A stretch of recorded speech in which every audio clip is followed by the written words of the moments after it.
First video છે એ જોયા પછી આ પાર્ટ બી છે એ તમે જોયું.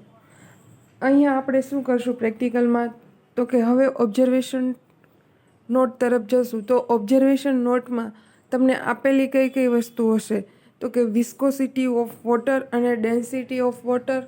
બરાબર, આ બે વસ્તુ તમને છે એ ઓબ્ઝર્વેશન નોટમાં આપેલી હશે.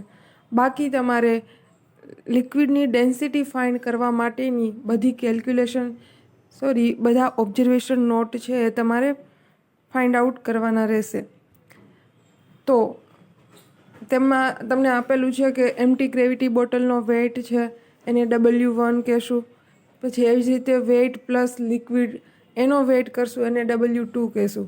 પછી પર્ટિક્યુલર લિક્વિડને ફાઇન્ડ આઉટ કરવા માટે આપણે કેલ્ક્યુલેશન છે એ તમને આગળ બતાવેલી છે. તો અહીંયા આપણે લિક્વિડ છે એમને એમ્પ્ટી ગ્રેવિટી બોટલમાં ફિલઅપ કરશું અને એમનો વેઇટ કરશું, જે સ્ટેપ બાય સ્ટેપ 4 લિક્વિડ અને વોટર માટે આપણે સેમ પ્રોસિજર છે એ ફોલો કરીશું. ઓકે, હવે આ ગ્રેવિટી બોટલ છે જેને આપણે ક્રોમિક એસિડ અને ડિસ્ટિલ વોટરથી વોશ કરેલી છે. બહારની સાઈડ એને કોટનથી બરાબર ક્લીન કરી દેવાની, જેથી બીજો કોઈ વેઇટ એમાં આવે નહીં.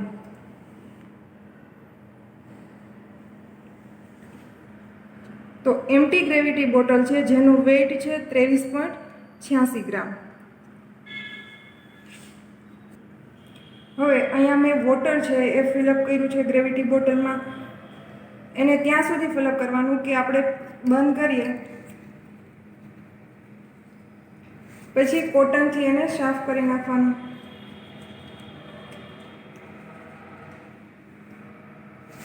હવે વોટર પ્લસ ગ્રેવિટી બોટલનો આ વેઇટ બતાવશે.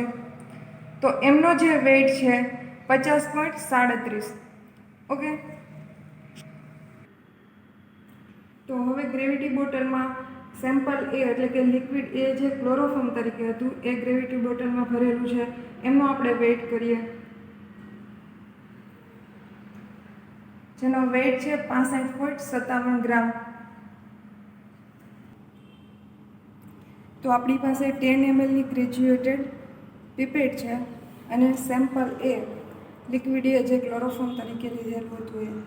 તો આપણે પીપેટની મદદથી એને હવે સેમ પ્રોસિજર છે ફોલો કરશું અને લિક્વિડ બી તરીકે આપણે યુઝ કરશું બેન્ઝીન, જેને મેં ગ્રેવિટી બોટલમાં ફિલઅપ કરેલું છે. તો આપણે એમનો વેઇટ કરીએ. તો એમનો વેઇટ છે 46.90. હવે સેમ પ્રોસિજર ફોલો કરશું ફર્ધર થર્ડ લિક્વિડ માટે. તો લિક્વિડ સી તરીકે આપણે ટોલ્યુએન લીધેલું છે. તો અત્યારે સ્પેસિફિક ગ્રેવિટી બોટલમાં મેં ટોલ્યુએન ફિલઅપ કરેલું છે. આપણે એમનું વેઇટ કરીએ. તો એમનો વેઇટ જોઈ શકો છો કે 46.62 વેઇટ આવશે ટોલ્યુએન પ્લસ ગ્રેવિટી બોટલનું. ઓકે, તો ફોર્થ લિક્વિડ એટલે કે આપણે ઝાઇલિનનો યુઝ કરેલો છે. તો ઝાઇલિનને સ્પેસિફિક ગ્રેવિટી બોટલમાં ફિલઅપ કરેલું છે.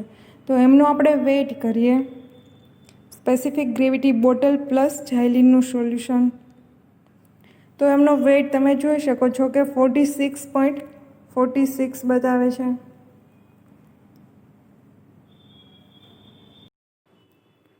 હવે બધા લિક્વિડનો વેઇટ કર્યા બાદ આપણે ઓબ્ઝર્વેશન નોટમાં એ રીડિંગ છે એ નોટ ડાઉન કરીશું.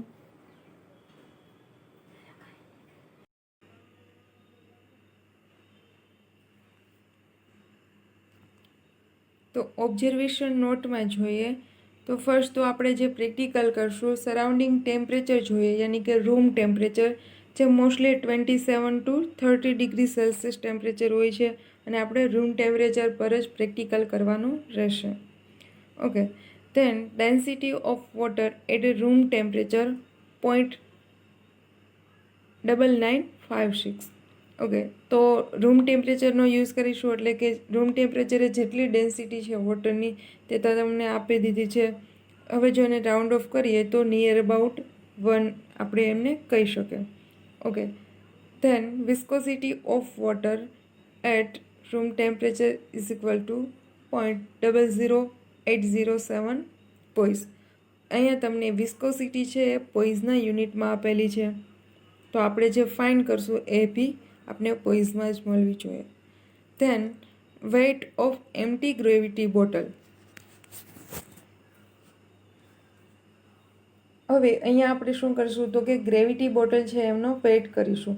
તો એ જે વેઇટ છે એ કેટલો આવશે તો કે 23.80 ગ્રામ.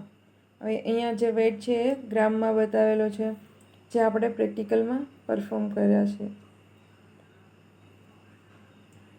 Weight of gravity bottle plus liquid A જે છે 65.57 gram. Weight of gravity bottle plus liquid B જે છે 46.49 gram. Weight of gravity bottle plus liquid C gram એ જે મળશે ગ્રામમાં, એને કીધું W4 is equal to 46.62 gram. Okay, જે આપણે પ્રેક્ટિકલમાં તમને બતાવેલું છે. Weight of gravity bottle plus liquid D is equal to 46.46 gram. Weight of gravity bottle plus distil water is equal two 50.37 gram. Okay, તો શું કર્યું તો કે પહેલાં આપણે એમ્પ્ટી ગ્રેવિટી બોટલ છે એમનો વેઇટ કર્યો. ધેન એ ગ્રેવિટી બોટલ એમાં આપણે લિક્વિડ ભરી અને એમનો વેઇટ કર્યો. ઓકે, માની લો કે હું કન્સિડર કરું કે એમ્પ્ટી ગ્રેવિટી બોટલનો વેઇટ આપણી પાસે હતો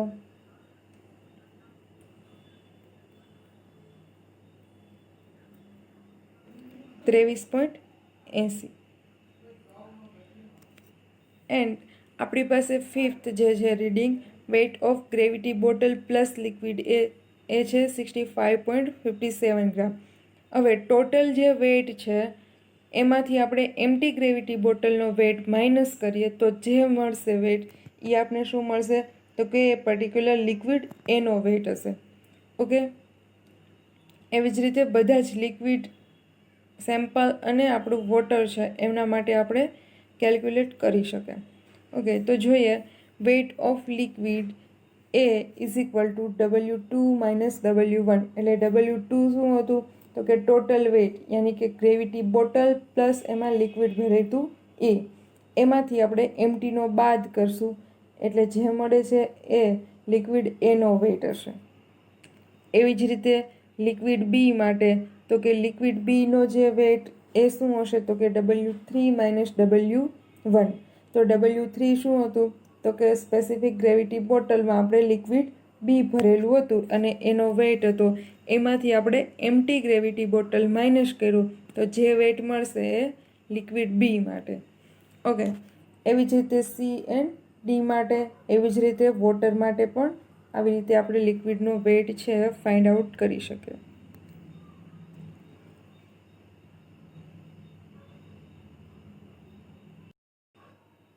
ઓકે, એવી જ રીતે વોટરનો વેઇટ છે W6 માઇનસ W1. તો W6 હતું ગ્રેવિટી બોટલ એમાં ભરેલું હતું ડિસ્ટિલ વોટર એમનો વેઇટ, એમાંથી W1 માઇનસ એટલે કે એમ્પ્ટી ગ્રેવિટી બોટલનો વેઇટ છે માઇનસ કરશું તો જે મળશે એ શું હશે તો કે વોટરનો વેઇટ.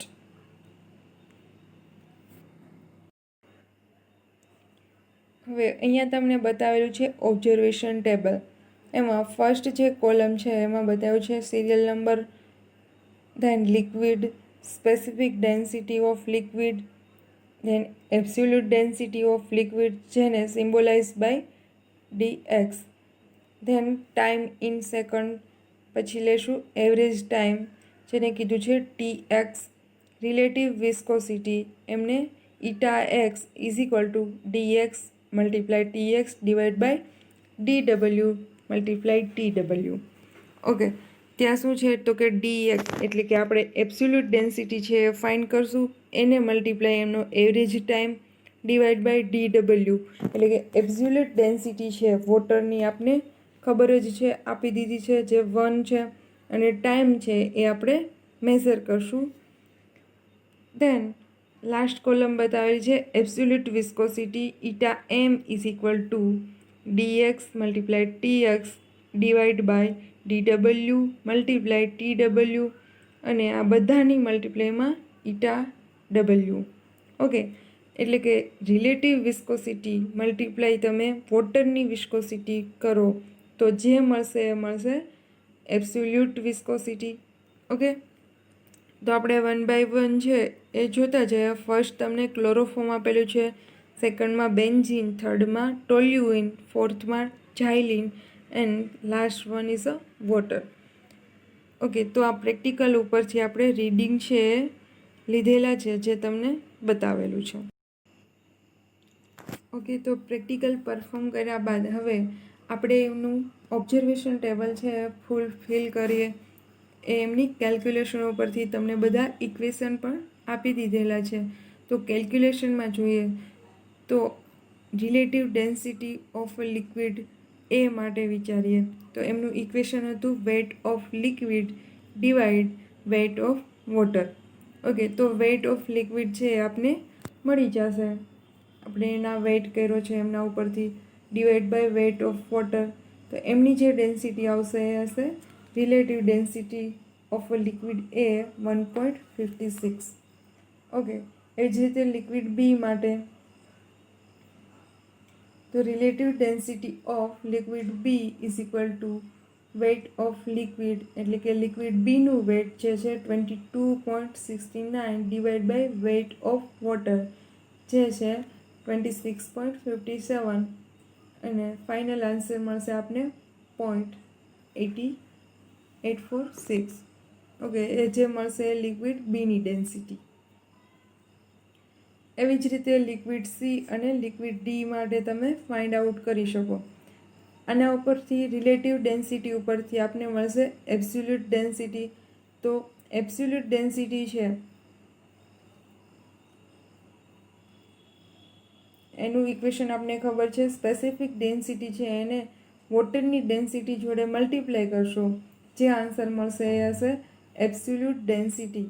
ઓકે, તો સ્પેસિફિક ડેન્સિટી છે લિક્વિડ એની 1.56 અને વોટરની છે 1. તો આપને જે મળશે એબ્સોલ્યુટ ડેન્સિટી ઓફ લિક્વિડ એ ઇઝ ઇક્વલ ટુ 1.56. એવી જ રીતે તમે લિક્વિડ બી માટે, લિક્વિડ સી માટે, લિક્વિડ ડી માટે સેમ પ્રોસિજર ફોલો કરી શકો.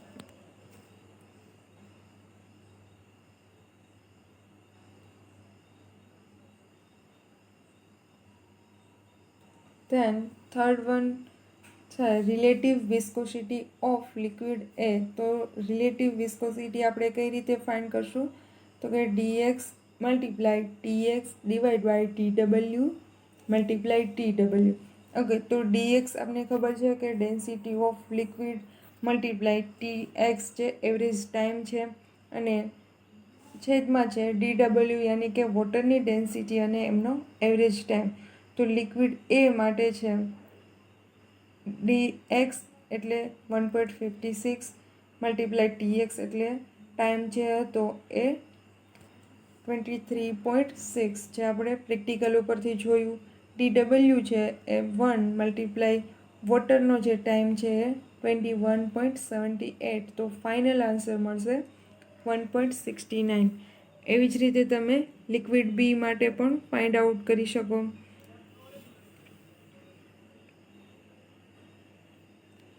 એવી જ રીતે લિક્વિડ સી માટે તો લિક્વિડ બી માટે કેટલો આન્સર આવશે 1.259. લિક્વિડ સી માટે છે 1.3. એવી જ રીતે લિક્વિડ ડી માટે છે 1.73. ઓકે, તો ફાઇનલ જોઈએ તો આપણે ફાઇન્ડ આઉટ કરવાની છે એબ્સોલ્યુટ વિસ્કોસિટી. તો એબ્સોલ્યુટ વિસ્કોસિટીનું ઇક્વેશન આપણે ખબર છે relative viscosity multiply viscosity of water જો કરીએ તો આપણે મળશે પર્ટિક્યુલર લિક્વિડની એબ્સોલ્યુટ વિસ્કોસિટી. ઓકે, તો લિક્વિડ એ માટે આપણે મળશે 0.0136. તો બધા જ લિક્વિડ માટે આપણે સેમ પ્રોસિજર છે કેલ્ક્યુલેશન છે એ ફોલો કરીએ તો આપણે મળી જશે એબ્સોલ્યુટ વિસ્કોસિટી. તો લિક્વિડ બી માટે છે 0.0101. એવી જ રીતે લિક્વિડ સી માટે છે 0.0104. એવી જ રીતે લિક્વિડ ડીની આપને મળશે 0.00946. ઓકે,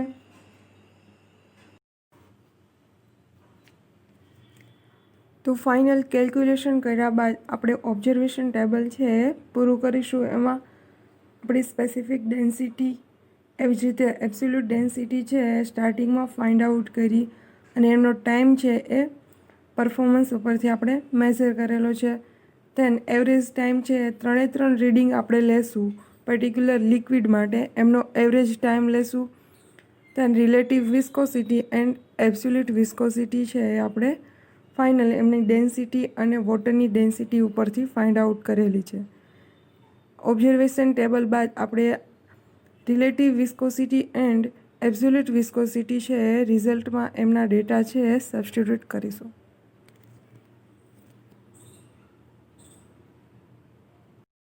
તો ફાઇનલ આપણા રિઝલ્ટમાં શું લખવાનું રહેશે તો કે આપણી પાસે એમમાં માગેલું છે relative viscosity of liquid and absolute viscosity of liquid. તો આપણી પાસે 4 લિક્વિડ હતા, એમે આપણે પરફોર્મન્સ ઉપરથી અને કેલ્ક્યુલેશન ઉપરથી આપણે ફાઇનલ આન્સર છે જે મળશે એ આપણે રિઝલ્ટમાં નોટ ડાઉન કરીશું. એ જ રીતે એબ્સોલ્યુટ વિસ્કોસિટી છે બધા જ લિક્વિડની જે આપણે કેલ્ક્યુલેશન ઉપરથી ફાઇન્ડ આઉટ કરી છે. Okay, thank you.